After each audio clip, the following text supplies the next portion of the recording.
You're with Dr. Nita Chhinzer, and in this episode, we're going to be discussing compensation for employees who work internationally. The concept of international compensation management can present some unexpected and complicated problems. Compensation programs throughout a global firm must be both integrated, so that means that they are maximizing overall effectiveness, and differentiated, so it has to be unique enough that we motivate and meet the specific needs of employees across various categories and various locations. On one hand, there's the logic in maintaining company-wide pay scales and policies. For example, division marketing directors worldwide should all be paid within the same narrow range because they're all adding about the same value to the organization.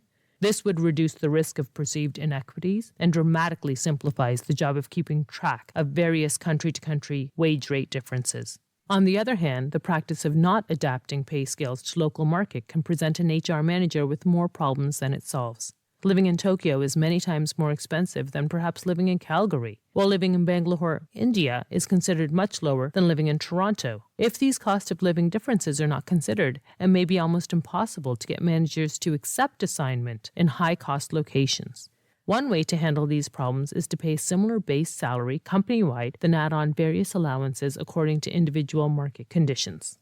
KPMG has a regularly published survey of global assignment policies and practices. The results of one of their more recent surveys showed that 57% of companies are using home country compensation when assessing how much they should pay the employee who is working abroad. Only 6% are using host country compensation. 1% of employers are actually taking the higher of host or home country compensation. So what's happening to the rest? In 9% of the cases, compensation is actually tied to the company's headquarter country. 6% of the cases, this is determined on a case-by-case basis, raising not only complexities regarding pay plans, but also perceptions of equity among coworkers.